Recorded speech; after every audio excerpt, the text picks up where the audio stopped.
Okay, we're going to open the meeting, to be exact. And we will now, well, wait a minute, I got to look here. Okay, here we go. The roll call. Jessica Crosby. Here. Dale Johnson. Here. Tony Corby. Here. Bruce Rabeling. Not here. Tina Sather. Here. Roxanne Skogstad-Deach here. Joanne Smith. Here. Kevin Grover. Here. Mitch Erickson. Here. Let's stand for the Pledge of Allegiance. I pledge allegiance to the flag of the United States of America and to the republic for which it stands, one nation, under God, indivisible, with liberty and justice for all. Okay, and now could I get a motion for the approval of the agenda as presented? I'll motion. I'll second. Okay, discussion? If I can just, of course, I'm losing my mic already. Oh my goodness. Just a couple clarifications. We're going to take the election of officers and move it to the end of the meeting, so it's still going to be here, but it'll be following action item 2. We're going to remove the closed session. We'll talk about it in my meeting, and we'll come back to that. But other than that, I recommend going forward as is. We have a couple open forum people that I'm aware of, and we can talk about that when we get there. Okay. Is that it? Yep. All those in favor? Aye. Aye. Opposed? Motion carried. And now we are going to jump down to the open forum. And so we're going to have the Elk Student of the Do Month. Bob, do girls first. Oh, okay. Open forum, so yes, I see that. Bob, would you come up? Sorry. I don't know what oh, I know. Student of the Month. Okay, sure. Here, that's just- Thank you very much for the time.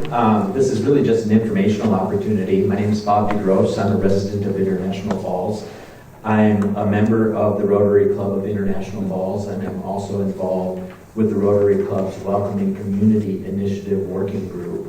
The purpose of the Welcoming Community Initiative is to have public dialogue to discuss how do we continue to grow and evolve as a welcoming community here in International Falls, and especially as it's concerned to encouraging people to recognize that we are a welcoming community and potentially that this is a community that they might want to move to and hopefully settle down and start growing roots, in part because we have lost population over the last several years and everything like that.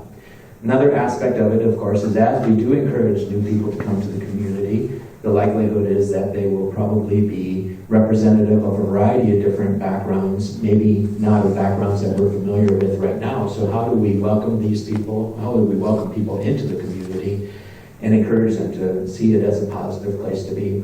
Last year, we did a speaker series from over the winter months where we really looked at statistics.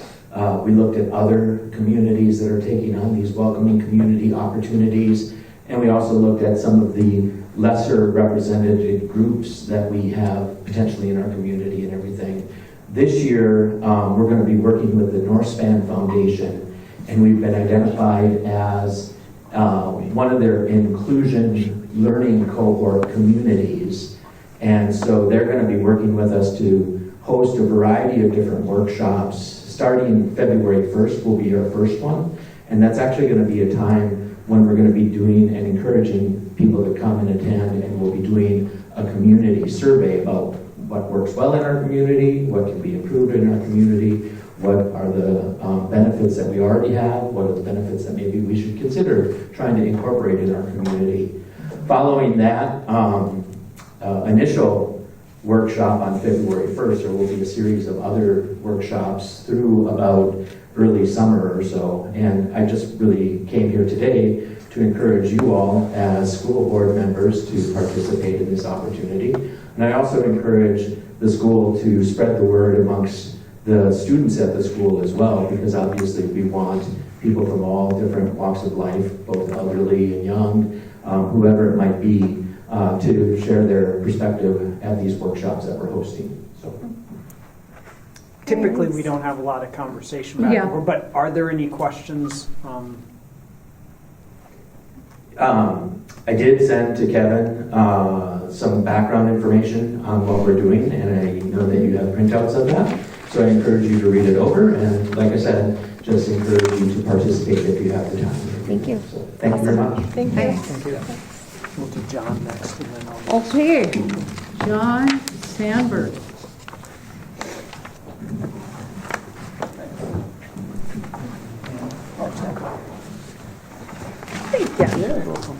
Oh, I was wondering if you were doing New York again Yeah. and Washington. Yes, we are.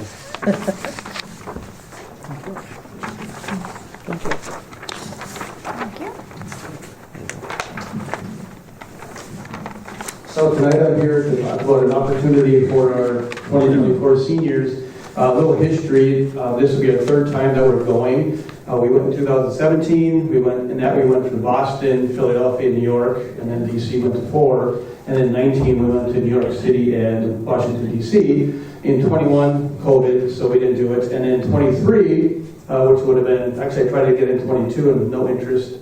And this year we kind of got a late start because I forgot all about it because I decided out of mind type of thing. And then some seniors reminded me about it, we talked about it. So tonight I'm here to just kind of get board approval and kind of give questions you may have about the trip.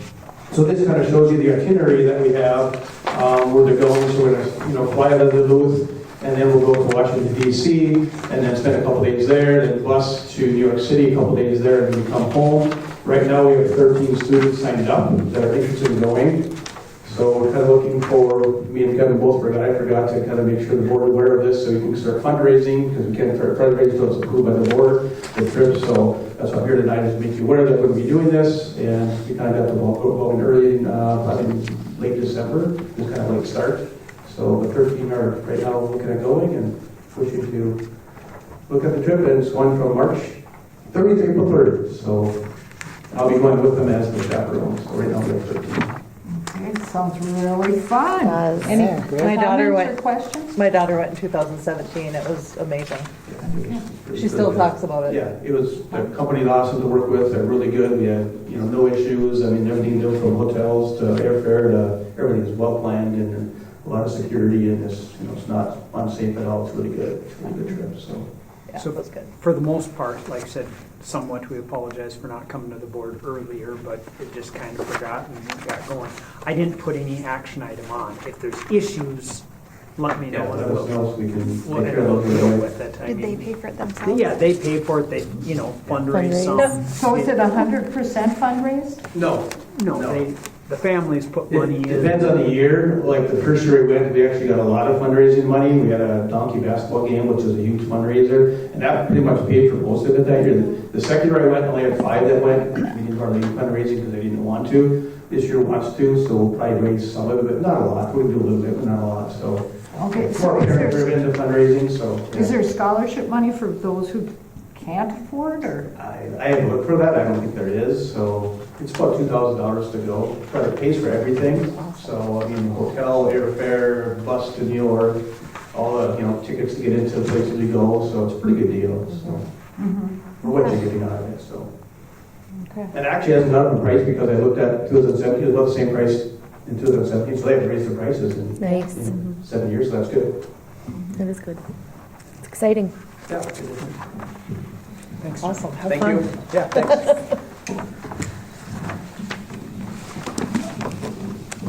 Yeah.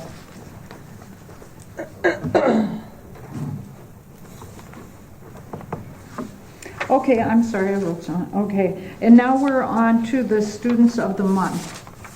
Carson, come on up.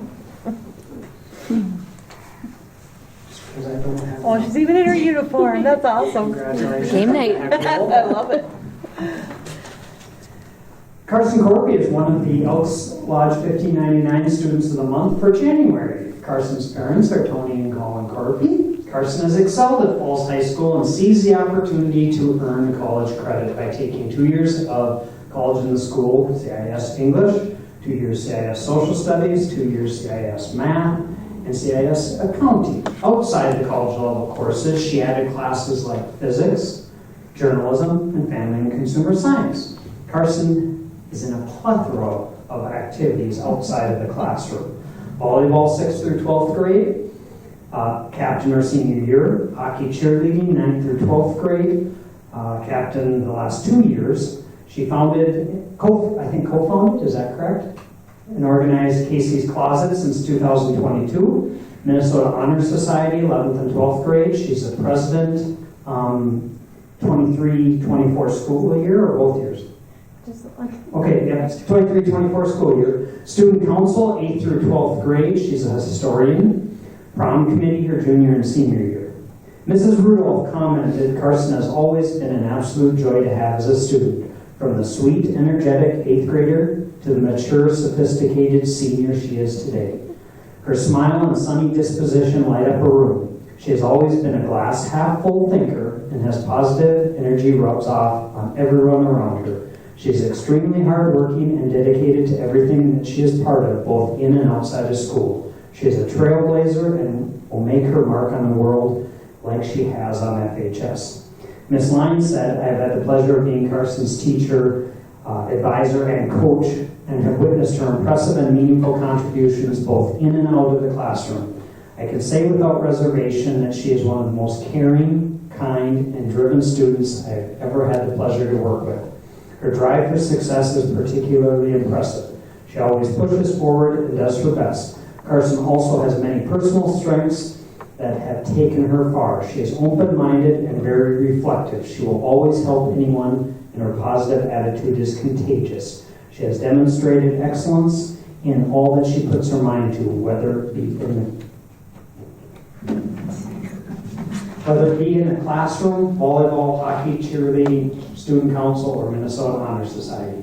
There truly are no limits to this girl's growth and achievements. She is quite simply an amazing young lady. Outside of school, she likes to work as a caregiver for her aunt, along with caring for foster kids her family takes in. She enjoys spending time with family, friends, and her boyfriend. She likes to go on adventures, go camping, play games, watch movies, organize, cook, and sleep. Following graduation, Carson plans to attend a 4-year college to finish her AA degree while figuring out a major, as there are many great opportunities. Carson Corby, Elks Student of the Month in January. Around a second, Carson, we're going to go take a picture.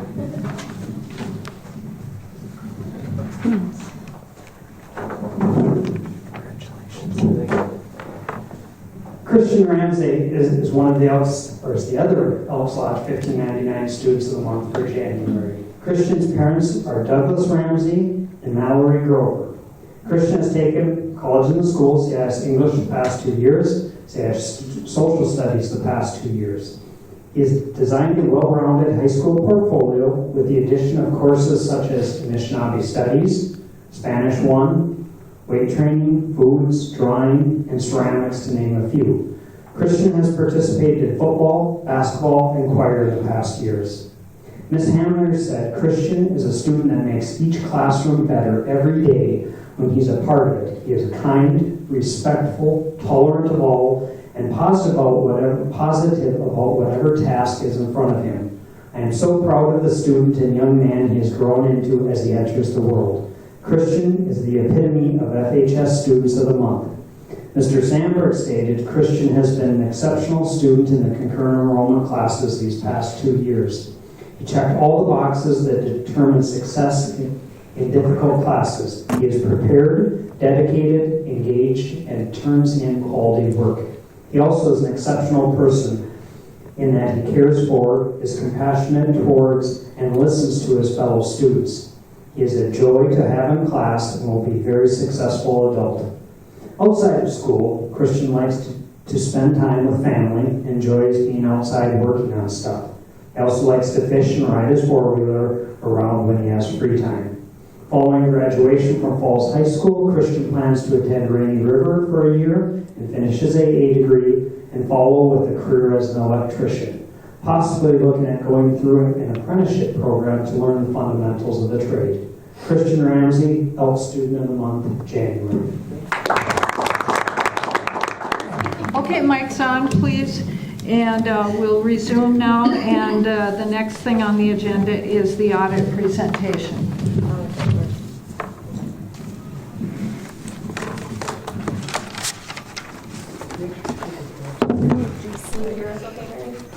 Yes. Okay. Can everybody hear Mary? Okay. Yes.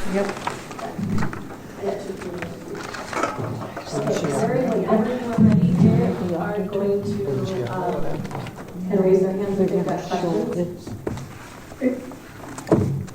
Sounds good. Thank you guys for having me tonight.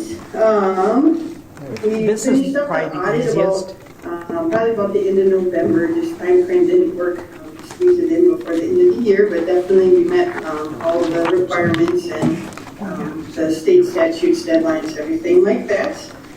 So as in the past, we'll go through this PowerPoint, talk about some required communications, get into some numbers. But everything from the PowerPoint really does tie back to the financial statements. PowerPoint just makes it a little bit easier to review and look some comparisons where you've been, where you're at currently. So we'll go through these required communications. So our primary responsibility as auditors is to write an opinion on the financial statements presented tonight.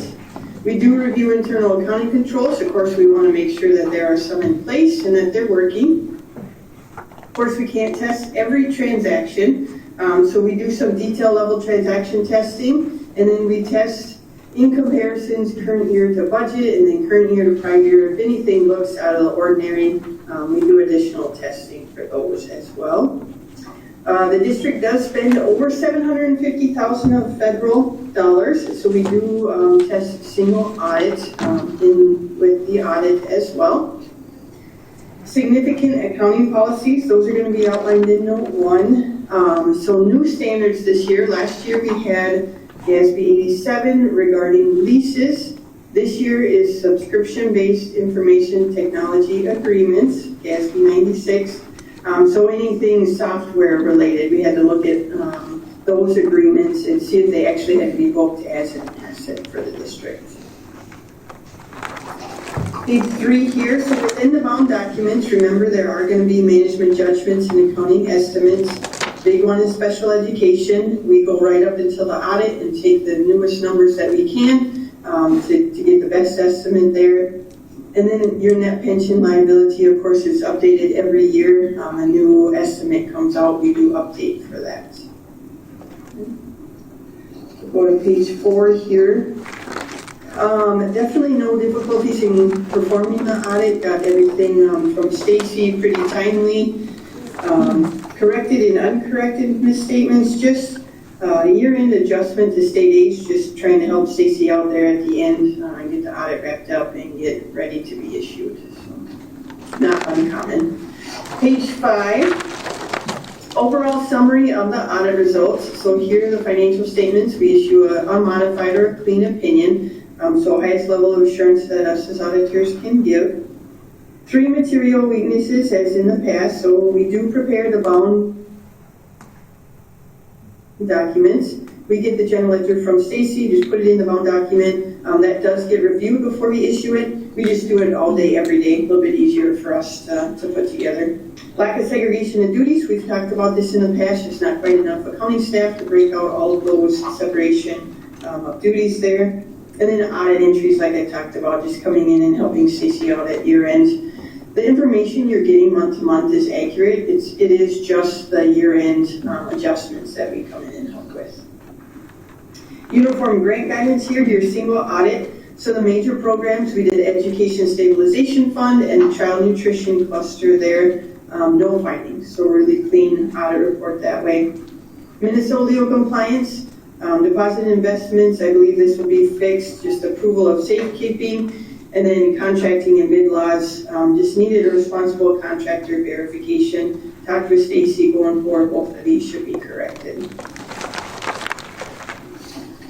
All right, page 6 here gives you the general fund, kind of the financial results here. Far left is going to be 2023, far right goes back to 2019, gives you some comparisons. Down at the bottom is your revenues and expenditures, and then it's actual versus budget. So down there we'll look about 14.2 million of revenues, budgeted for about 14.4. So just a little bit short, about 161,000 there. Expenditures at 13.7, budgeted for 14, so you actually came in under budget by 282,000. So when you look at that, you did budget for a gain of about 384,000, and you came in about 602,000 there. So overall positive results for the general fund. When you look at your unassigned fund balance, you did drop a little bit, 2.39 million there. When you compare that to your total expenditures, you're at about 17% of expenditures.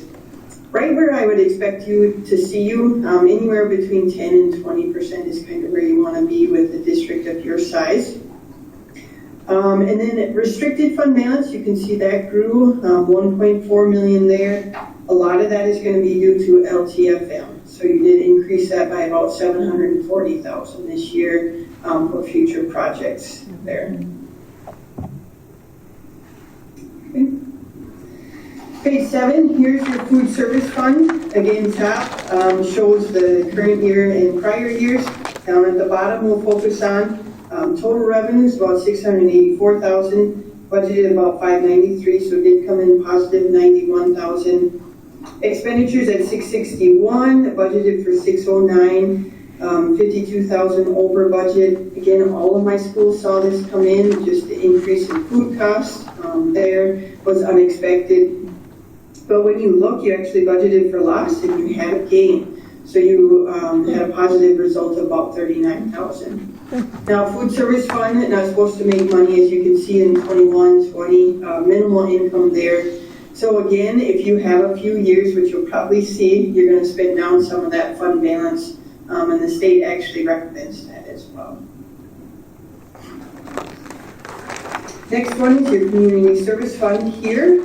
Total revenues about 701,000, budgeted for 682,000, so positive $19,000 gain there. Expenditures of 760,000, budgeted for about 705,000. So over budget about 55,000 there. So net change in fund balance, you had a loss of about 31,000, budgeted for about 22,000. So you did come in unfavorable about 8,500. But when you look up top and you go overall, your restricted fund balance, your ending restricted fund balance is at 81,000. And there's about 4 or 5 categories within community service, and all of those are positive. So even though you lost money this year, your 81,000 is still doing well. The programs are running like they're supposed to, and this really can fluctuate. You just don't want to see a continual loss where that fund balance goes away. Okay. So the next one is your debt service fund up top. We just show revenues and expenditures here. Loss of about 5,200. Again, when you look at it, you have a restricted fund balance of about 79,000. You really levy 105% of taxes. MDE comes and adjusts that levy if necessary. You have excess fund balance there. So really doing what the debt service should be doing there. And then obviously capital projects funds was closed out.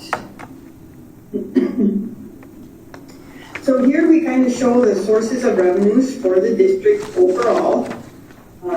Biggest piece obviously at states at 53%, federal at 17%. Now remember, you're coming on to the back end of the COVID money and spending that. So your federal might go down. So just be aware of that when you look for next year and future years as well. If you compare this to prior year, you're pretty similar in your pie chart. So then if you look at page 11, kind of goes with it, right? This just gives you then some background, goes back to 2019 on your far left, and then far right is 2023. Just shows you the changes there. Again, in 21, you can see for federal, really increased there.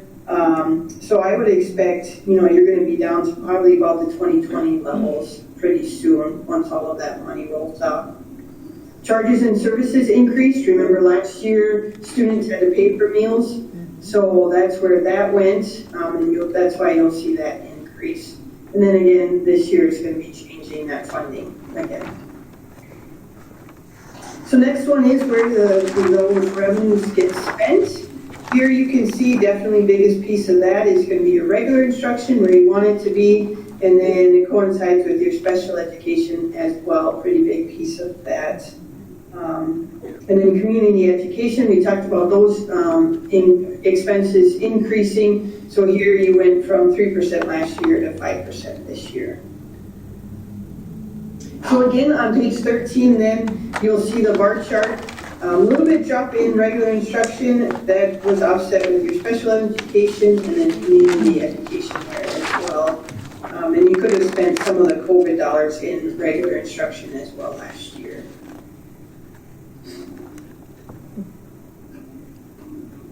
Okay. Page 14, then your average daily membership, so how the district gets paid, right, the funding that comes in.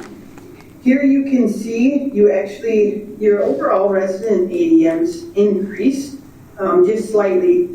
But when you look at it, your secondary actually decreased quite a bit.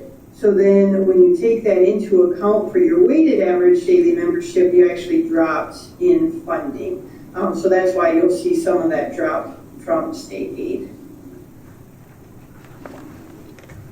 Enrollment gain or loss, so this is your open enrollment. So you actually lose 266 students that are in the district to other areas and only gain 12 back. So really you dropped about 10 from prior year, but you're sitting at about negative 255 there.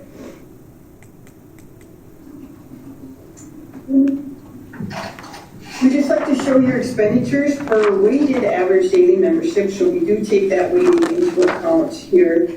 When you really look at it, you're pretty even with prior year. So your dark blue is going to be your general fund and then all of the other funds totaled up. Next page is your revenues. So the same count here. So levy increased a little bit from prior year. State, you can see, decreased a little bit. And then overall, your total revenues actually increased per your average daily membership there.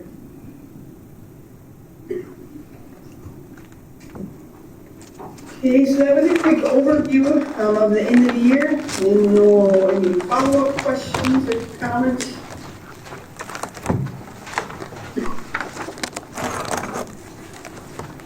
I'm not seeing any questions.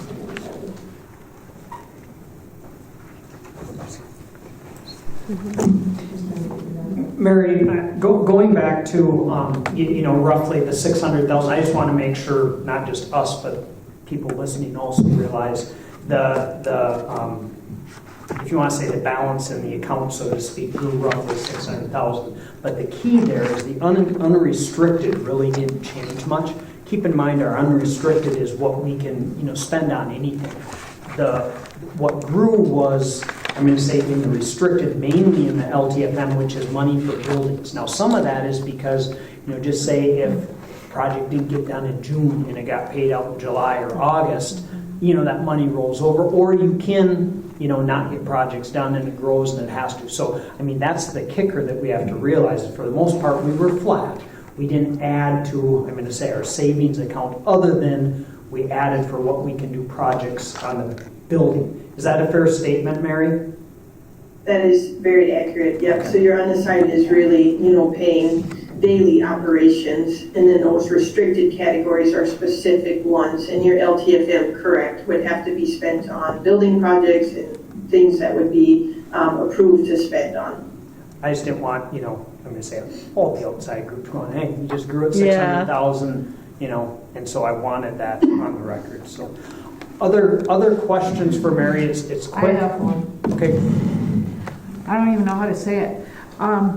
Okay, so when we run into unexpected expenditures, such as the one that we've had a discussion about in terms of trying to equalize pay in some of our salaried employees, then how does what you gave us, is there anything that we can look at in particular that helps us understand where we would be at if we had to have such as, like, I think the major difficult spot for us lately was I think around 20,000 or something of wages that hadn't been expected. Is there something you can help us look at that would help us understand? If we even, how could we ever tell if we have money for such things? And I don't know if you can answer that, but I'm asking it anyway. It comes down to your budget and how you budget. So some districts will have years where they know they're going to have a loss, right? They know they're going to have increased expenditures, so you're going to spend into some of that fund balance. What you really want to monitor is your unassigned fund balance, right? So right now you're at 17%. You don't want to go, I would say, like I said, below 10% there, just with the size of this district. And a lot of your expenses are payroll related, right? So you just want to be careful with that. Now, I always say if you're going to increase expenditures, right, and it's not a one-time expenditure, then you really need to make sure you have revenues to offset those expenditures. So if your increase in payroll is going to be year over year over year, does the district have a revenue stream that will help pay for that, or are you always and consistently going to be overspending? If you're consistently overspending, your unassigned fund balance is going to go very quickly. So if you look at 21 and 22, you overspent both of those years. So in 21, I probably made the comment, okay, this decrease is probably okay for 1 year. You don't want to do it consistently where all of a sudden you're at next to nothing in your unassigned fund balance. So really you should be looking at your budget to actual of where you're at and then assessing, okay, can that budget handle another $20,000 in expenses, and where are you going to end up at the end? Okay, thank you.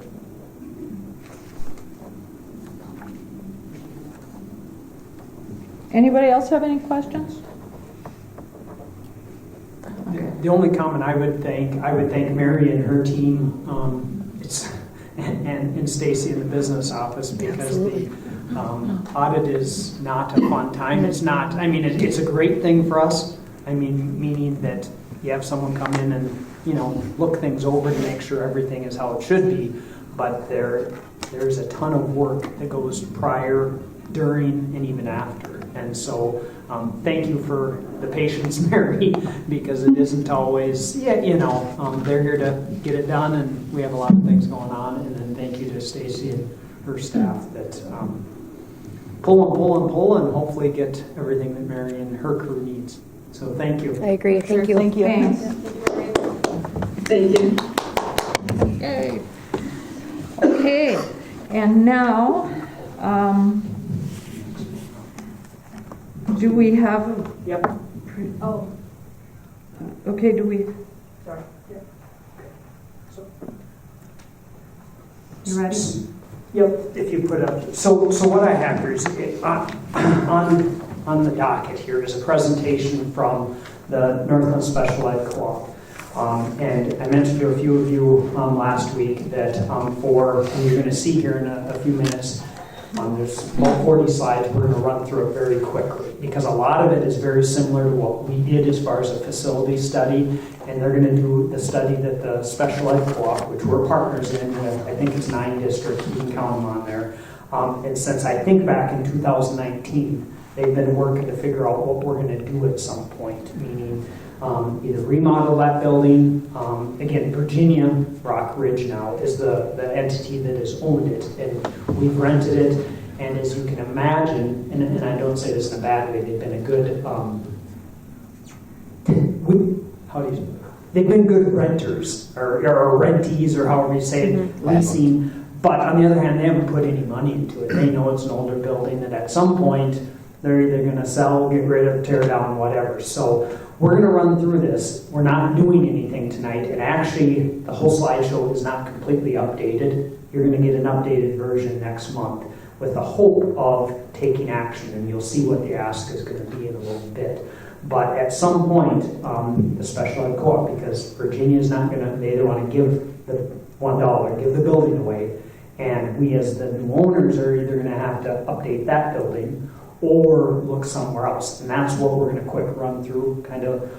And so When you say we, I'm sorry to interrupt, but is that like you're, all 9 you're going to districts? get, or- you're going to gonna get ask that. the same Yep, you're going to question. get that in just a minute. But the reason, and I want to preface, is and there's several districts that only meet once a month, but the plan was to get it done in March, and it's like, you can't, most districts have not had much conversation other than, we've mentioned once in a while, but other than that, it's not there. So I'm going to just quick scroll through, if you don't mind, sit here and fairly, I'm going to turn a little bit. Can you see okay? Yep. So this is kind of what we're going to go through in a quick, what the NLC does, the need, the plan, the cost, a fairness piece to it, meaning looking at all the districts. Us being one, and I mentioned Cook County is another that doesn't get the use of the facility for sending kids to. We're just too far away. We do get the use of the psychologist, the special ed coordinator, those services, and then kind of what the funding ask is and the process to approve. So these are all the districts that make up the North Learning Center. So there's 3, 4, 5, 6, 7, 8, 9 actual districts. Hibbing on the bottom has contracted for some services. They're actually not a participating member. So what happened is they had some kids that want to send, so we actually charge them more than the cost, just like if you're doing business, but they don't get the majority of services. What they do, provide a comprehensive special ed and ALC services for northeastern Minnesota. There's the geographic area. Don't ask me, again, before my time, how Lake Superior didn't participate. I don't know, but they did. So that's who is served. And again, the schools were on both sides of Connecticut. Program services, for the most part, special ed and ALC services. Let me know if you want me to slow down. Otherwise, the biggie is federal force setting. That's where a good chunk of the schools that are close enough send their, and federal form means high need, okay? And then they run an ALC, just like we have an ALC. They run our ALC, but they do an ALC in that area for those schools as well. So, for instance, if we were down in that area, instead of having our own ALC, we'd probably send it there. They also have what they call Bridge to Independence, which is an 18 to 21-year-old program. Same thing we do here. Norwood, for the most part, runs our 18 to 21, and then they do a little bit with Lutheran Social Services. Roughly, this is outdated, so this is one of the slides that has to be, this is probably back 19 or something, but it has a list of the enrollment. Our enrollment being 1225 is not correct if you look at where it is roughly 900 right now. So again, I don't know why this got overlooked, but it didn't get updated for quite a few years here, and it will be updated because we're going to use these percentages to figure out what each district would put in the pot, so to speak. But you can see for the most part who the biggest players are probably hasn't changed. St. Louis County, Rock Ridge, are the Rock Ridge being the biggest, St. Louis County being the next, and then I think we're probably third unless something has changed, if for some reason Masada East or something has grown.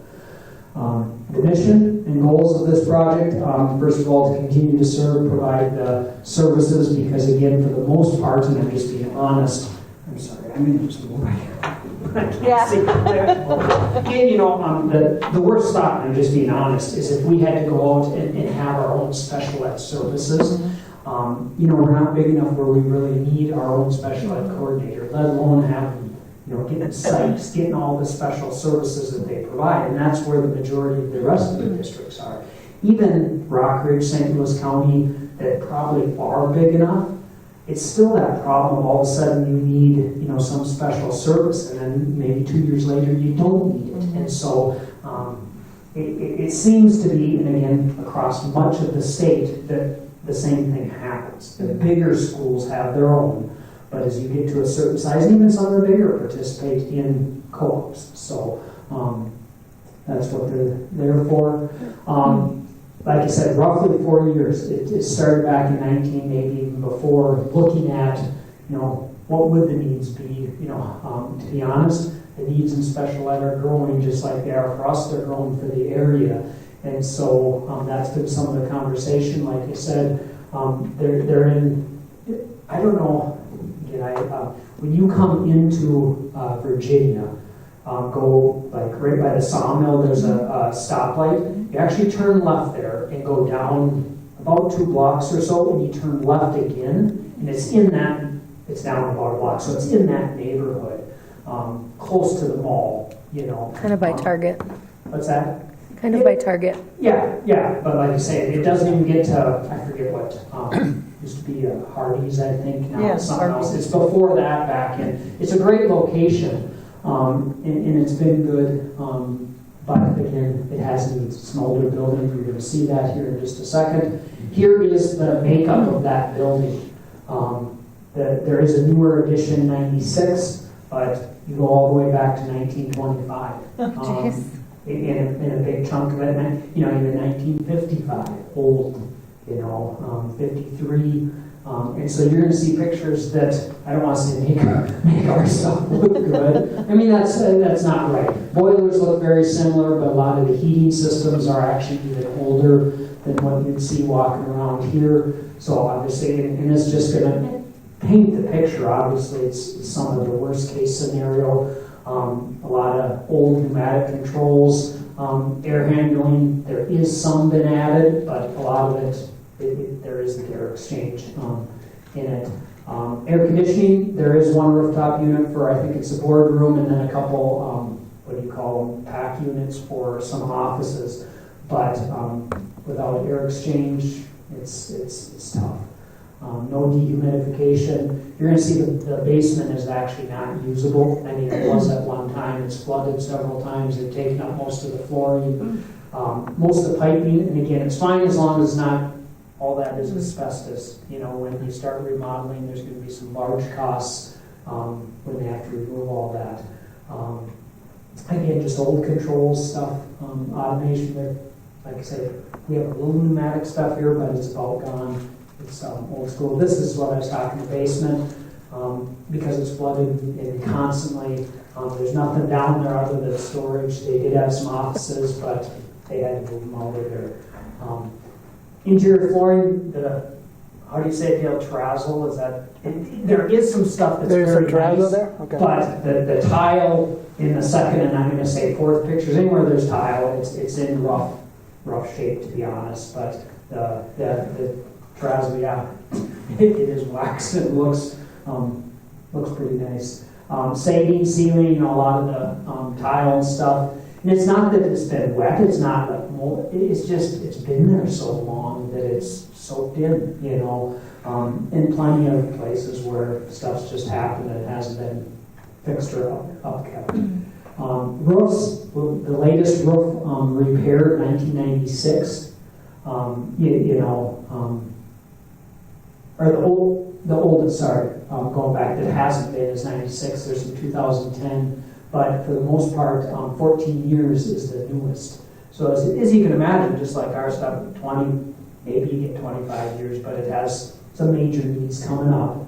Again, flat roofs, just like the majority. Outside, same type that you would look at, they have plenty of leaching, even though they don't have, a pool, they still have some leaching coming through the building. Sidewalks obviously need some repair. There's some fencing that is in rough shape, and the grounds just need some upkeep. Lighting, they haven't went to LED yet, the old T8 fluorescent. Exterior, I'm not even quite sure what you call it, but no LED lighting. So what they did is they did an analysis, how much space do they really need? If you were to design, build, came up with 38,000 square feet for the NLC, North Learning Center, plus roughly, to say 3,000 for the Alternative Learning Center. So then they went out what options you have. Number one is remodel the building that you have. That's the James Madison, the 1925 and up. You could tear down parts, build some new, remodel some. And then the other question is, if you look at, another building, They've looked at several buildings. To be honest with you, the last year has kind of been a fight. There's a building next to where the new Rock Ridge School is, and we actually got down to a point where they went to eminent domain now to get that building because they want it for a bus garage. And we thought it was a perfect deal because it would have been close. We could have got some services, like lunch, for instance. Like we do get lunch from Rock Ridge, Virginia right now. They provided that service, but they feel they need, A, they need the parking space, and B, they want the building. But so anyway, we've looked at several buildings, old Evelyn School buildings. There was some stuff in Mountain Iron. They just haven't found, to be honest, a good older building. And then they're looking at, to be honest, some spots for new construction. So with the old school, doing some tear down and remodel, just to be rough, it's roughly 15 million, okay? And again, costs change when you run into things. Maybe it comes in cheaper, maybe it comes in a little more, okay? There's also a spot in Mountain Iron, you see Walmart up there, if you know where Walmart is, it's just not, that there is a nice chunk of land which they actually, I can tell you, they have a hold on. The group is willing to hold it for a certain amount of time and to see if, we decide that is the right way to go or not.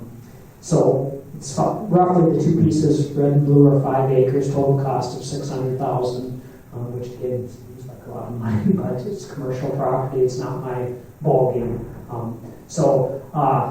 What happened though is, and it's not just us, we, along with I think 2 or 3 other co-ops, went to the legislature last year going, we need help because as a district, we're not going to be able to afford this, and St. Louis County wasn't right. I mean, we have our own problems, within. So is there a way, and again, it's not going to be free, it's levied, that districts could levy without having to go to the, think about all 9 schools going to the taxpayer going, will you approve this? All 9 aren't going to approve it, And so what the legislature did, and I don't know if this is the first time or if it's the second go around, I honestly don't remember, but the legislature did approve where districts, without going to the voters, can levy up to $65 per student for this purpose, okay?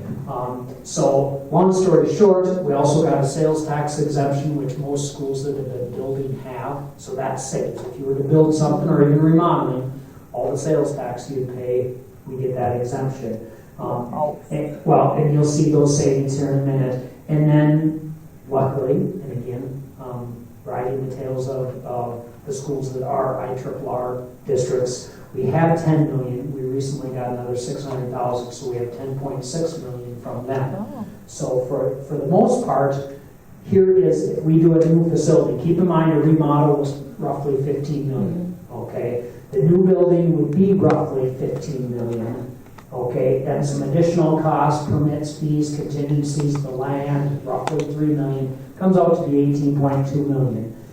Assuming, which, and I'm going to be honest, we want the ALC in the same spot. Yeah. You're going to say another roughly 1.125 or whatever million. That being said, here's what we have right now. The 10.6 for my IRRR. The estimate on the sales tax exemption is roughly $550,000. The city is going to throw in, so even though we're paying roughly $600 for the lot, getting all the amenities there, being roads, water, sewer, that type of stuff, that's going to be thrown in. We put a question on interest. Obviously, it depends on when this goes forward. If you get the money up front, what the interest rates are, you'll make something. But for the most part, we're on the hook, meaning all 9 districts, for roughly $6 million. That's if we go with new construction. And I guess, to be honest with you, we feel, and the recommendation, and it hasn't been voted down by our group that's coming here, I think the vote is going to be to go new. I mean, you want for 15 million to be in, for the most part, 1925 would be gone, but you'd still have 1955 building, okay? Did you say 6 million per? No, total. Okay, so that's why I here, understood it. you're going to see a tax deal in just a minute. I talked with a few of you at least. I explained earlier, Falls and Cook County, for whatever reason, have never had to pay anything for the building.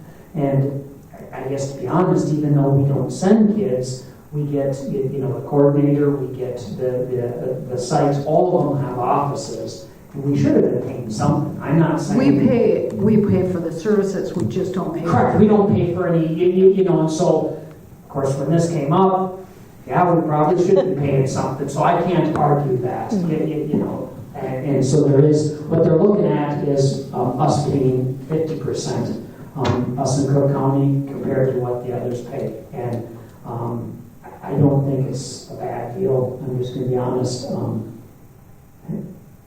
This is old, this stuff will be updated, so we're looking at 15 years, but when the cost went up, and costs are going to continue to go up, whether this is a year from now or when. So we're looking at pushing it out to 20 years, just the financing.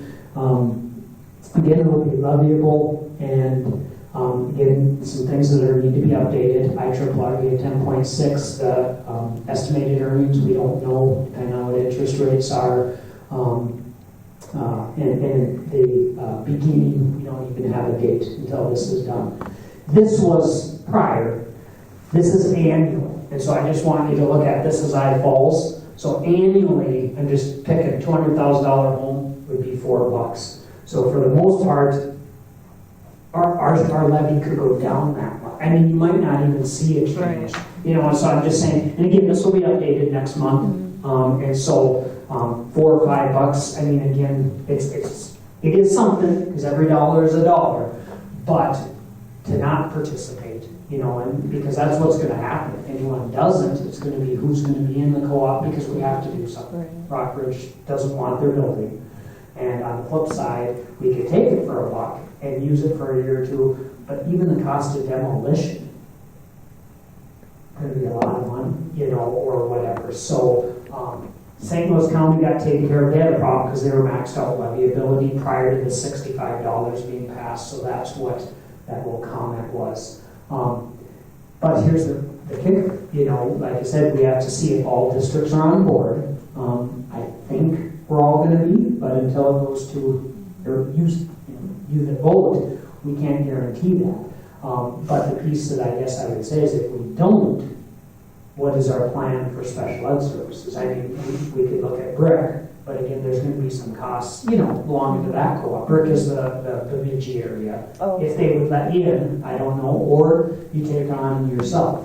So I mean, for the most part, it's not going to change our cost. There is going to be a slight change to the taxpayer. But like I said, our levy and taxes go up and down based on, a variety of things. So this could come on and something change and tax could go down, could go up. This is not going to be the end-all be-all. I mean, I don't think this will have any effect on anything that we do. I'm just being honest. Assuming we get something and move forward, to enroll into, Kevin, maybe it would be it would be good for some people who don't know anything about the way a co-op works, that it's explained at least that what you have are people that come in and consult for low incidence special ed services such as blind and visually impaired. You might have one kid for a couple of years, they might move away. They offer a lot of services that are in the minority of services because we certainly have special ed teachers here, but we also need the help of sometimes consultants to come in and either train our regular ed teachers or to guide our special ed teachers, so that if we don't have someone licensed, say a deaf and hard of hearing, then they would have someone come in, give you a lot of activities that you can do, and kind of get overseen by someone who is licensed in the area. Yeah, so I think that's at least important to say. And I apologize, and I guess I'm open to conversation. For the most part, like take a director, special ed director. A big district would have their own special ed director. Okay, then under that they may have some assistants, depending on how big they are, but and then all the support personnel, all the way to teachers, paras, all the way to service. Well, when we got smaller, Beth Anderson, Beth Parmeter, I think was our last special ed director. We were big enough at one time, we had our own director.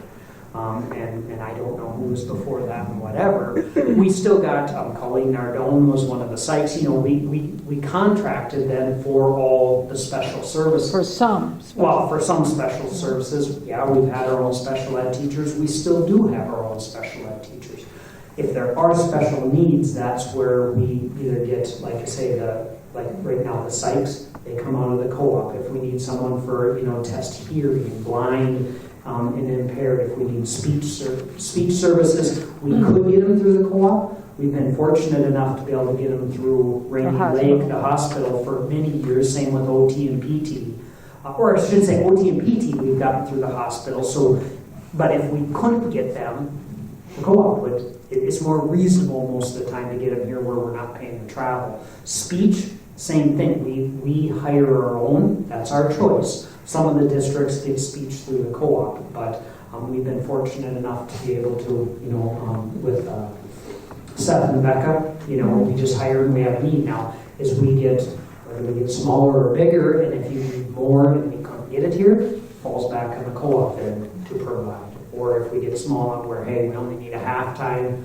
And we've done that in the past. I just don't remember, like Angie Schwartz, for instance. There was a period she was employed by the co-op because we didn't know if we were going to have that need long-term. And at least if she worked for the co-op, she could possibly go to Northwoods or go somewhere else. Well, after, I don't know, if it was 3, 4, 5 years, we had the need. Then we brought her on here, and she became part of this union instead of being with that. So, are there questions in general other than, like I say, numbers will get updated, but that is going to be the ask in the near future, is are we on board and do we support? And like I say, if there are questions or things you can think of, I can get people, as far as the building projects themselves, if you want specifics, ICS is the company that has been doing the research and doing the kind of design. And like I say, they're willing to do either. They don't care if it's a remodel or, brand new. Well, I have, and of course I am very happy for the services, but for us not to use the building whatsoever except for the consultants who have an office in there who drive here once in a while to consult with our staff, 50% of the building cost seems high when we don't use no students go into that building to get services. Doesn't that seem somewhat high? I guess I don't know, like I say, I don't know what else, we have more students. We're the third largest. I think it was 50% of what the other districts are paying. Would have to pay it. 50% Yeah. of the building cost. No, not the building cost. Not the building. Sorry, so what they do is, I thought you meant the building. if we went back and those percentages aren't correct, but just say we had, I'm going to use 20% of the total student population. Okay, that's, take all the students across all 9 districts, add them up. If we had 20%, okay, then we're going to pay, we're going to be on the hook typically for 20% of the building cost of the $6 million. Okay, not the total. Yeah. But then take that in half, okay? Because we're only going to pay, so it's not half of the total building. Okay. But I It's a agree good with you. I question a little bit that, it's. But again, we use, it's not half the building for the offices and itinerary services, but, Because don't they rent for when they do trainings and stuff for staff? Do they still send them to the other buildings? No, they do everything at least right there? They have. I mean, Okay. all your stuff's been down there. Our board meetings are there. Of course, most of the same thing. A lot of board meetings I do virtually. Okay. Because they used to have it at the Exu, northeast. Well, there's still stuff at the Northeast Over Service by Co-op. That's a the special or separate service co-op. That's not the special ed. Okay. The All right. Northeast Service Co-op is a separate co-op that we don't necessarily pay to belong to. That's where we get some of our internet through and other services. So, the tough part is, like I said, we can argue for something different, but to go out on our own. I can't there would advise be no way. no. Although it worked before. Well, it did, but we were bigger too, you know, I mean, if you go back, say we had another 500 kids, that makes a difference too. Right. You know. So do we pay to be a part of the co-op, and then do we pay for services as needed? So what happens is, take like the director, we pay, you know, just say the director costs 100,000, whatever that percentage is, and it's looked at, we would pay our percent Okay. of that. When it comes down to like if we need site services, we pay for what we need. So I mean, if, you know, I'm just gonna say, if Rock Ridge needs, you know, 2 people full-time, they're gonna end up paying for 2 people full-time. You know, you pay for what you use type deal, and obviously we pay transportation, you know, we pay costs to get people here. The same thing, you know, if all of a sudden we need a deaf and hard of hearing person, which we actually don't have a full-time person, we have a person, we would pay for that service. No one else would pay for the need we have. Right. Okay, so I mean, it's, some of it is, you're in no matter what, like the directors and the assistant directors, we pay our percentage, but then the rest is pay as you need. Like say, we don't get speech services from them for the most part, so we don't pay for speech service. We don't get, you know, OT and PT, we don't pay for that. And sometimes our teachers go back and get licensed for some. Well, they do training. I went back and got licensed for a lot of them, autism, deaf and hard of hearing, et cetera. So then, in essence, that saves the school district money. Wow. Right. Yeah, I mean, they do special ed training for us, for paras, you know, they do the CPI training, crisis prevention, that all our paras take. A bunch of the administrators and teachers took here, actually while we were gone, I think. They got their update. So, I mean, they do some of those trainings, and in essence, that's rolled into the cost. Okay. So the cost we're looking at here, the 50% is just for the building, correct? just for the building. The rest of the costs we have been paying for, and will continue as is, you know, so to speak. And it's only 50% of what the other districts would pay, because we're not physically there. So I actually think it's not So bad. 7 would be paying 100%, and the Right. other 2 would be paying the Correct. 50% Right. of that. And then they pick up, those other 7 pick up the other 50% of us in Cook counties. Right. And they realize, you know, like I say, theoretically, we should have been paying all along for something. I mean, it's hard to argue, I mean, but on the flip side, so I will have updated numbers if for some reason we're not ready, unless I say they could get stalled too. I was just afraid that if we didn't at least look at the presentation and get it at least in your minds, to get it, I'm going to say tonight, and have to vote tonight isn't fair. So we're just looking and we're not voting? or No, we're anything? not voting. We're going to have an updated next month, assuming they're ready. And at that point, we could be Okay. voting. Thank you. Okay. Sounds good. Okay, now administrative reports. Mitch, do you have a report for us?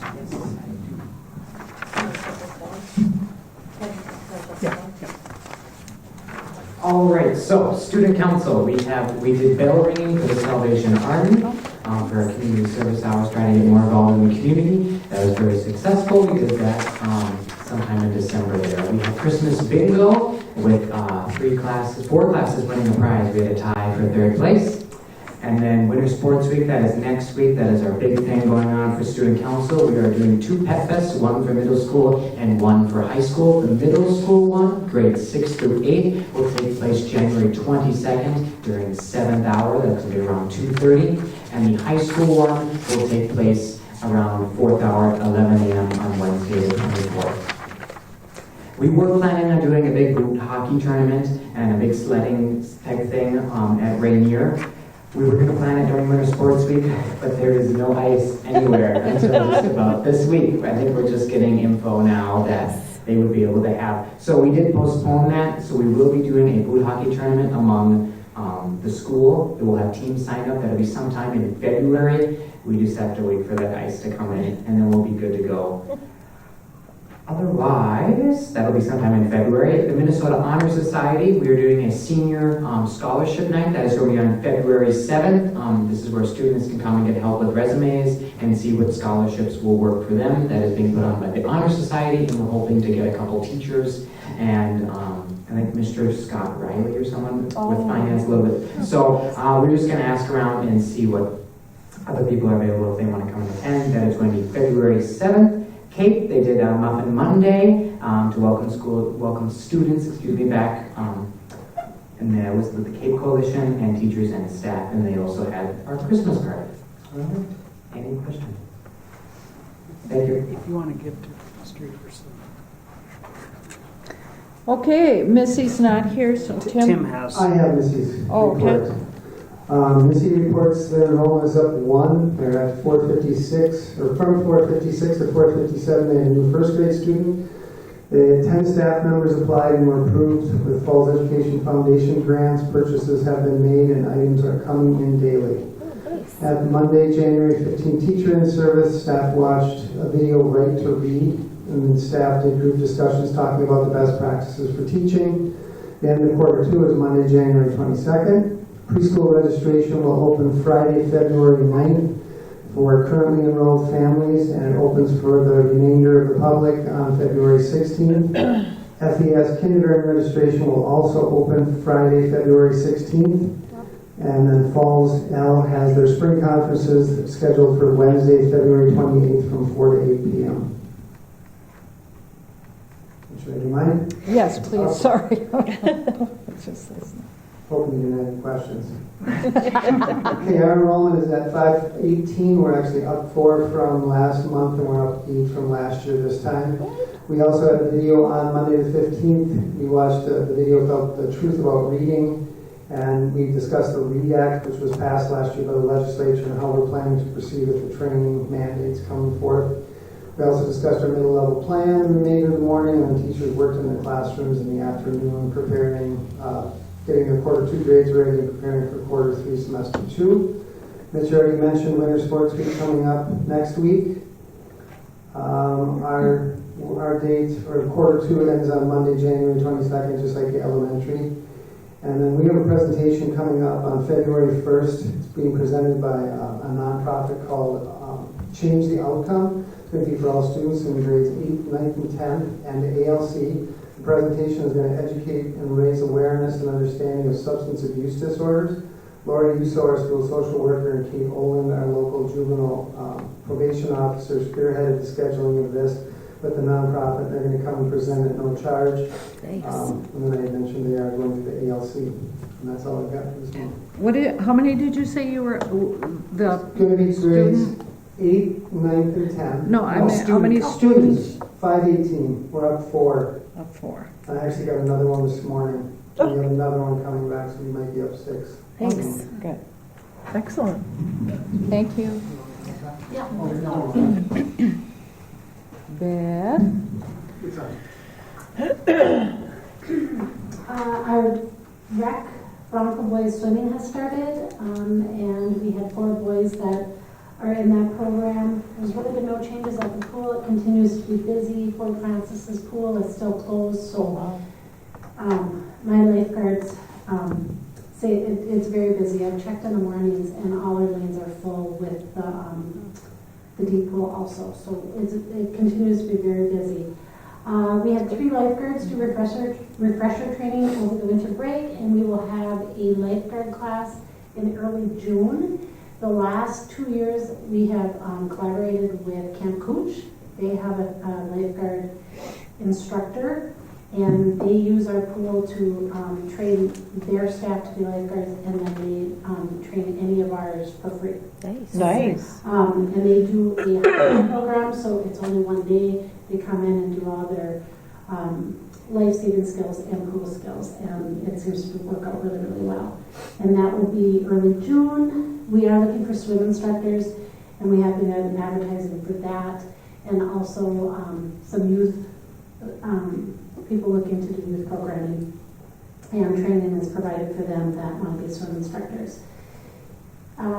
We have Mr. Grover, Tim Ringhofer, and I, we've been notified that we will be taking over summer ball, or rec level summer ball this year, starting this year. So we're looking for people to help run it. Tim and I had a meeting today, and we're looking for specific levels of someone to maybe be like a site. We're talking Little League, Little you know, League. what used to be, Yeah. it's not technically. Yeah, Little we're League. trying not to use the word Yeah, I know, league. We're because trying to it's use not. rec league or rec something. We haven't really Well, I just know I think we're avoiding topics.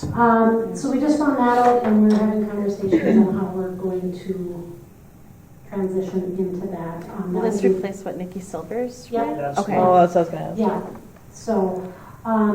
so we are in the early stages of planning for that, and she's been very, with any questions or very open to helping with us. So Mitchell brought up about the muffins. We did that on December 18th when kids walked into the school. We gave out muffins, and it always surprises me how kids are surprised that we're at the door waiting for them to greet them. We had all 3 doors. Staff there and giving out muffins, and once kids were realizing we're just giving them away for free and just wanted to have a good day, they're like, yeah, okay. So What's the catch? over break, I attended a opioid settlement meeting with the county. There was a group of us. We have, Coach Carly was involved in a lawsuit, and we have opioid money coming into the county. Yeah. And right now, there is a stockpile of money of $100,000 and some $1,000, but it should be about $20,000 annually. And so we were invited to kind of discuss how we're going to spend that money. One of the things that we had talked about at the school is trying to purchase some curriculum. And so we're going to continue to go to the meetings. Nothing has been, it's very early on what we're going to do with the money and how it's going to be spent. There's a lot of people on the team. So we will continue to go to the meetings, and hopefully when the group figures out how to apply for money or how some of the guidelines, we'll be able to get something for our district. ECFE and PALS is going well. They are gearing up to have their Valentine's Day party. PALS has included some icebox days activities for the groups. They're going to bowl. We're having buttons made up, like icebox buttons, so they have their own icebox buttons for PALS. And weather permitting, depends on what we're going to do. The bowling alley has been generous enough to let us use, like if we want to do a turkey bowling outside and then bowl inside, she said do whatever you want. Nice. We talked, so we have a bunch of activities planned, but weather permitting. Yeah. We don't know, but we're trying to incorporate that group into some of the community.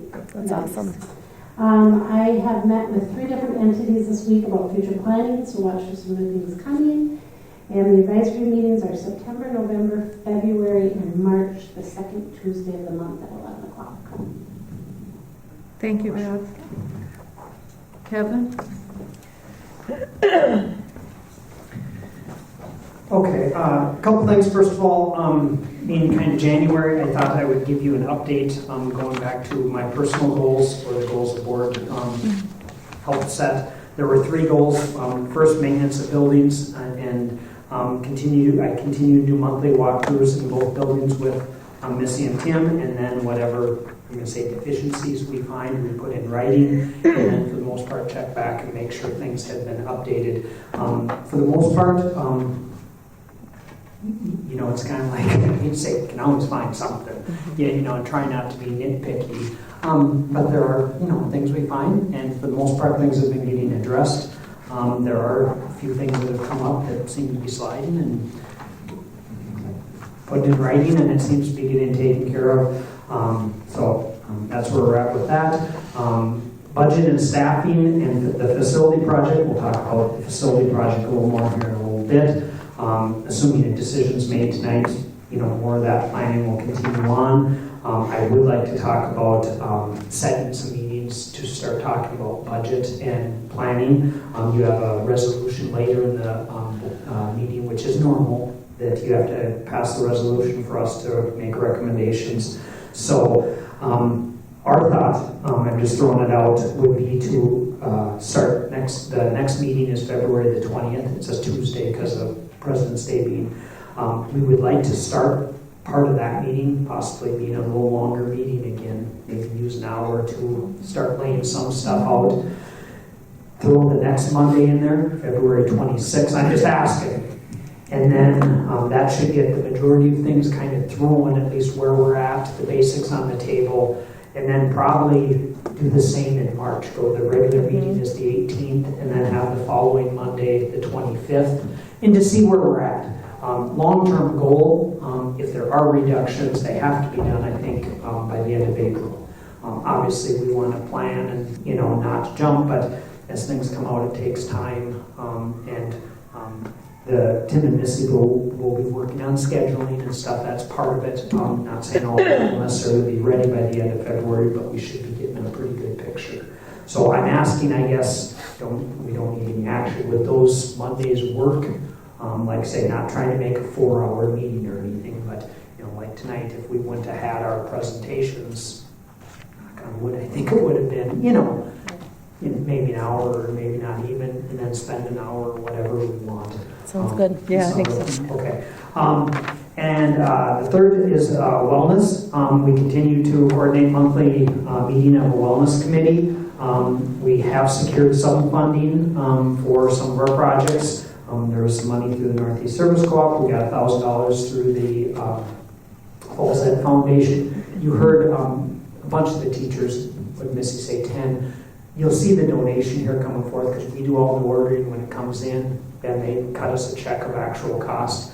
It was just over $19,000. Okay, $1,000 of that is for wellness activities, so that's not going to be given to us because if they give it to us, we can't technically spend it on staff. So, like for instance, this month we're going to buy donuts one morning. We have a flyer going out with some, I'm going to say mental health positive quotes. We have they're working on us actually checking, possibly doing like a bowling activity with all staff that want to come and possibly spouses. Obviously, we pay for the bowling and maybe a little meal or whatever, but anything else can be taken. Just a fun activity. We're planning a nacho bar for both buildings, and bus drivers are also included. We include everyone. For when the spring conferences go, they're going to be different days because the elementary and high school are different. We have a grill out in May. I forget what the others are. We're also meeting later this week to start possibly a monthly kind of, I don't want to say if it's a post, to all staff.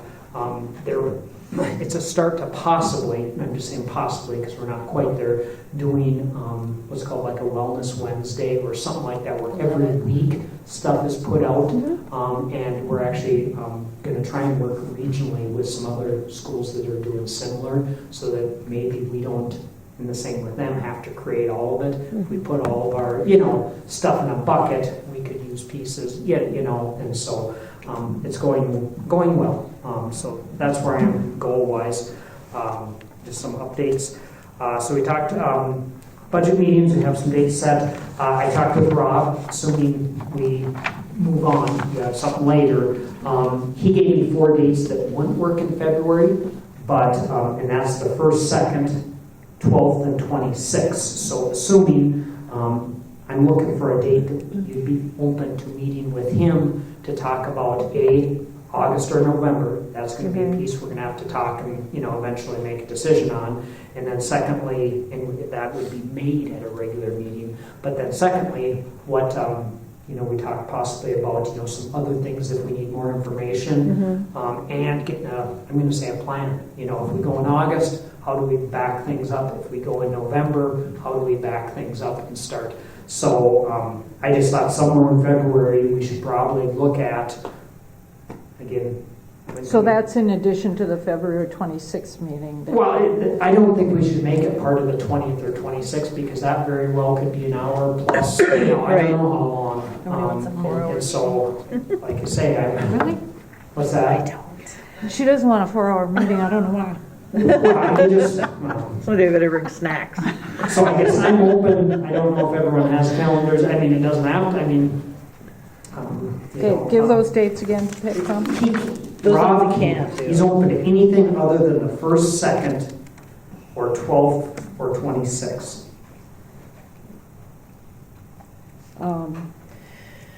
I am going to ask if we can do it sometime the week of the 5th through the 9th or the 26th through the 29th. Just because it works better for me. Can we do the 5th, Monday the 5th? I can. For everybody? Yep. Okay, yeah, that would look great. Monday the 5th, 5:15? Yep. Yeah. Okay. Perfect. We talked about the, Bob was here. Just a heads up, the solar grant I'm working on, it opened on January 10th, so we're working to get an application put in for there. Local 4798, I pulled the closed session. I'm meeting with Joe and Sherry on the 22nd, which is next Monday, I think, to see what ideas they have. I've crunched some numbers to show them what I have and see if we get anywhere or have any ideas. And that's why I guess I didn't feel we needed to, you know, I don't have anything really other than we can argue our case again, you know, without bringing everyone together. And that's where we're at. Otherwise, we've got mediation set for March, right? Correct, unless, I mean, if we come up with something that we think, hey, you know, otherwise, yeah, we have March, I want to say 6th, but I could, no, not 6th, March, March 6th, 4798 mediation. So, yeah. So if nothing comes of your meeting, then we need to probably come together and figure out our going in position for. Correct. mediation. Well, I mean, technically, we go in where we left off with them turning down, you know, the agreement and start having some conversation. I mean, we can, like I say, in February, if we want to have a closed session, you know, if we, you know, I'll put it back on the agenda if we feel, or like say, hopefully they have some good ideas. Maybe I have something we can, you know, whatever, depending on where they're at, that we can call a meeting and try going back to the table. Okay, but, you know, if not. Okay, the solar for schools, we need to do the energy audit first.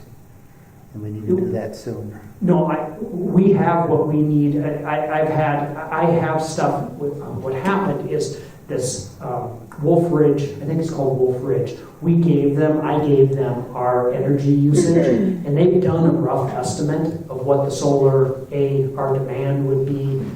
How do I say it? They'll do the grant, okay, no matter if we had LED lights, you know, inefficient or not.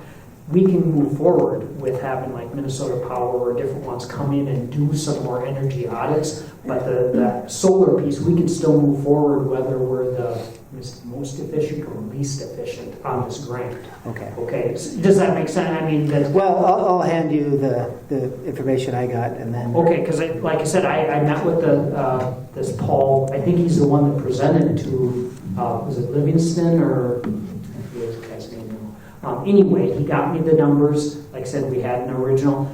Minnesota Power is going to work with us. We've had contact with them already. I've talked with 2 different people on, like I said, there's some curriculum, and we have to figure out, you know, how we're going to meet that piece. Unless, like I say, unless I'm missing something, I've been through the whole grant, you know, I haven't written the whole thing.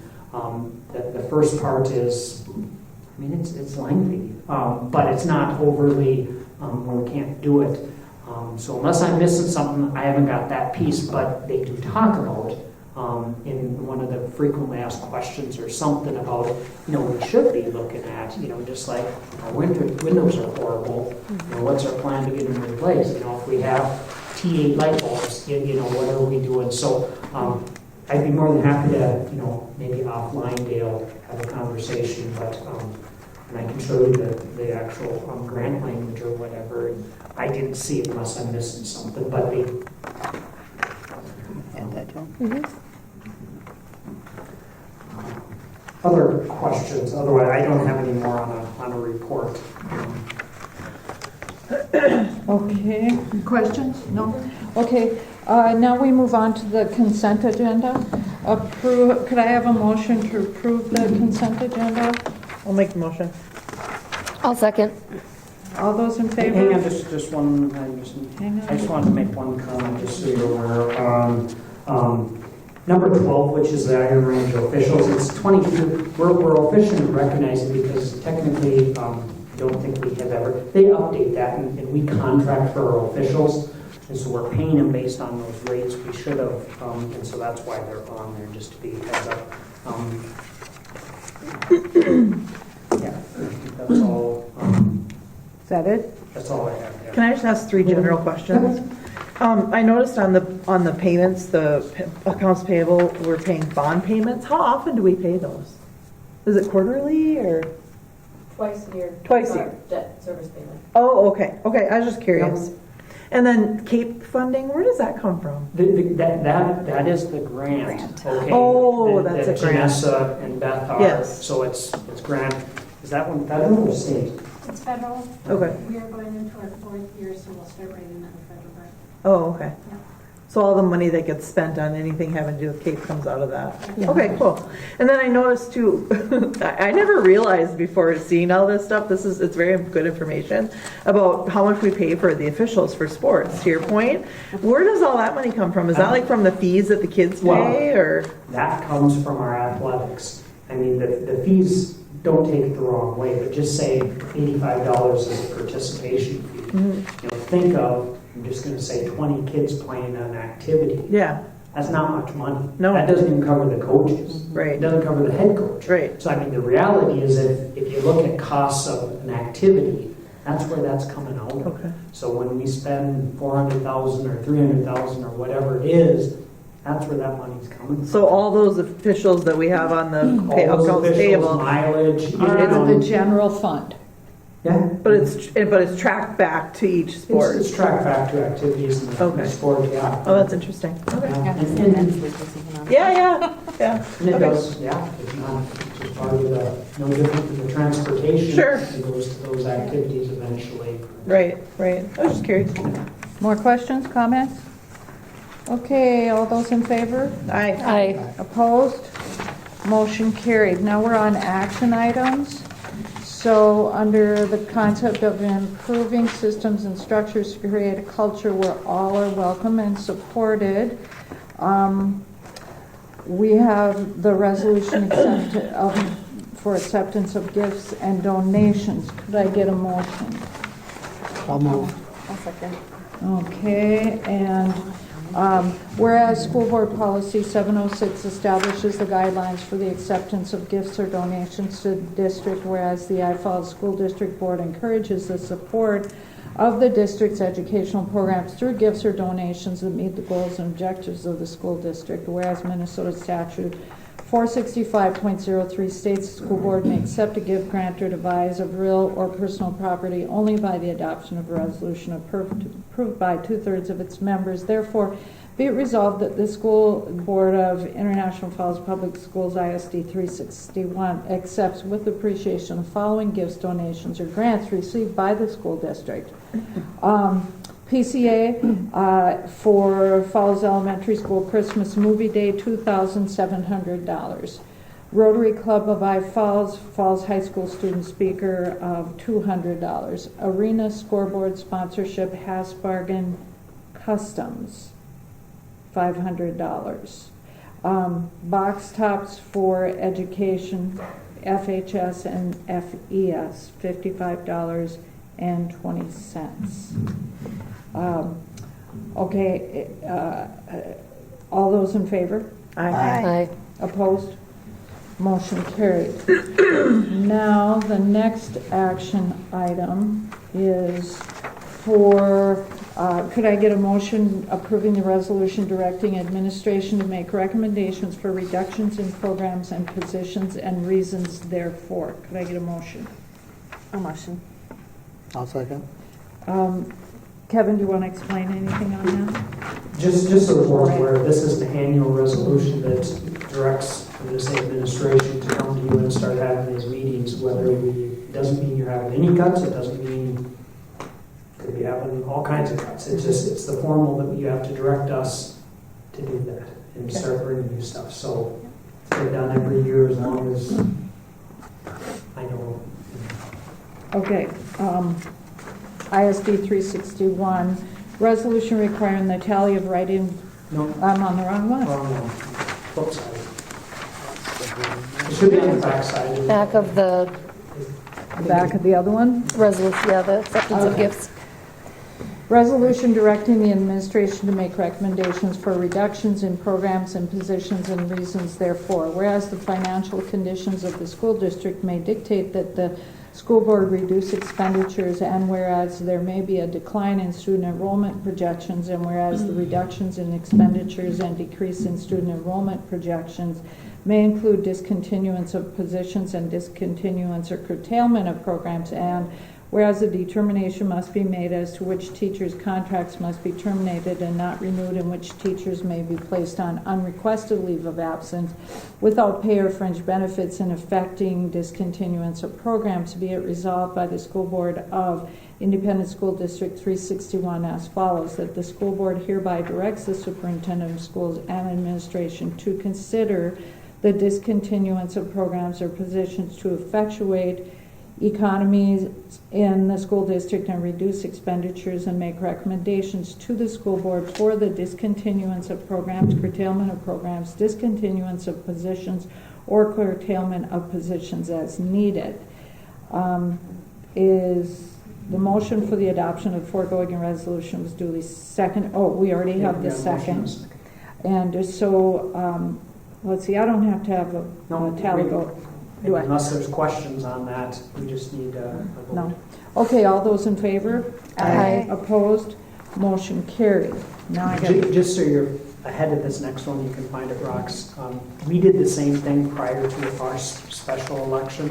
The city has asked us to do this resolution for November's election. Oh. It's the same thing that we did prior to ours, so that's where this is coming ahead of time.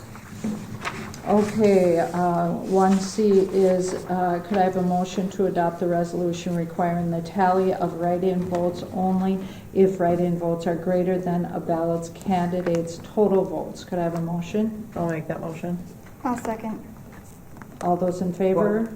Oh, sorry, I gotta read I have it. a question. Didn't we already do this? We did this for last year, which means that actually physically last year, it's an annual, isn't it? No, We did this for, not this one. was it different? Well, Yeah, sorry.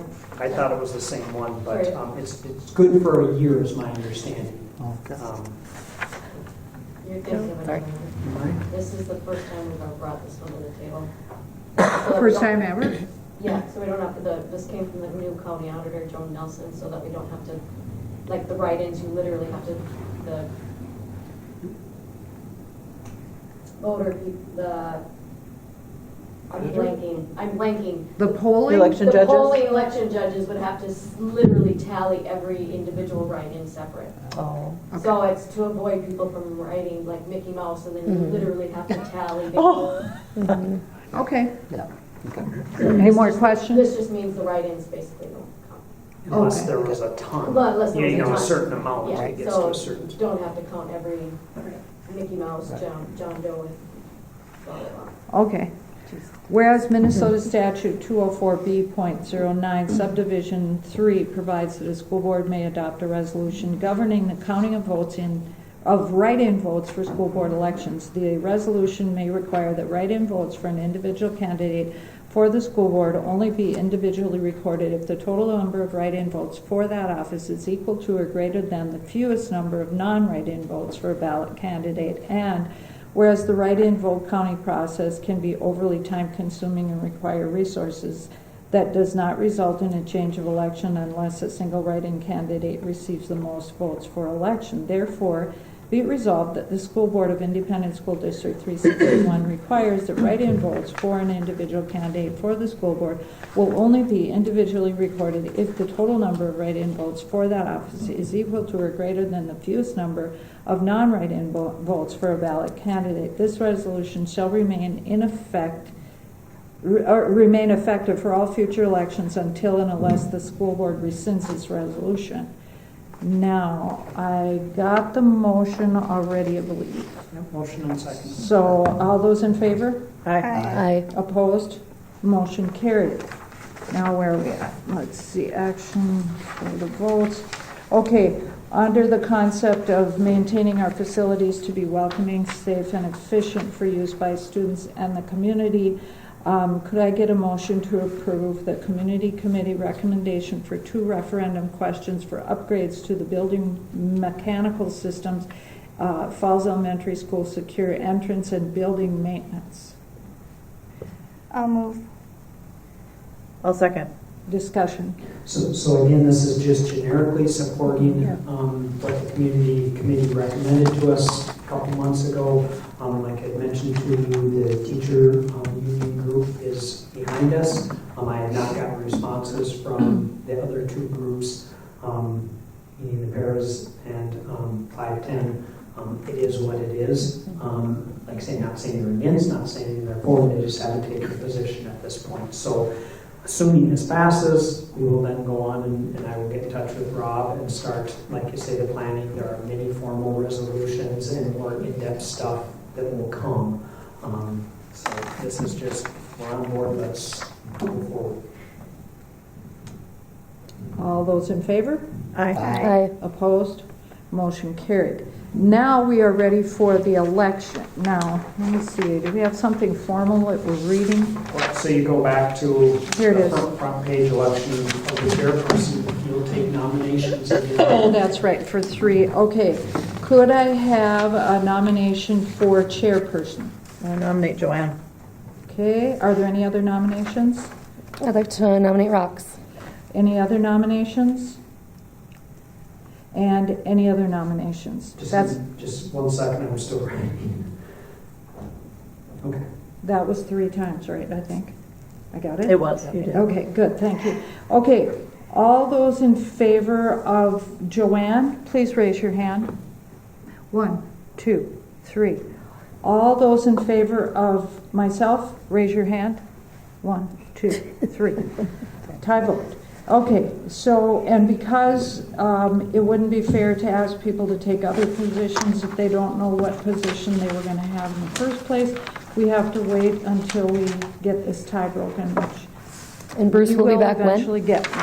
Pardon? Bruce will be back when? I don't know. I think for February. I think for February. Okay, And, okay. and just so, and I mentioned it on, I guess, I've talked to several people. This is not 100% uncommon. One super told me they went 5 months before, and he said, unfortunately, what happened? Someone was gone.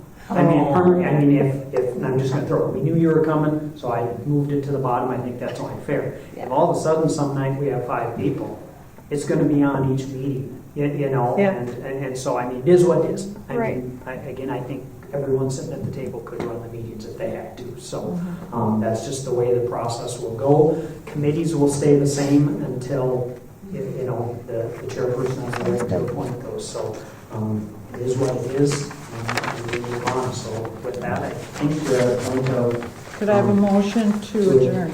A motion? I'll second. Hang on, sorry. Oh, sorry. Anything else? Who made the motion? I did, Jessica. And who seconded? Tony. All those in favor? Aye. Aye. Opposed? Motion carried. We are in.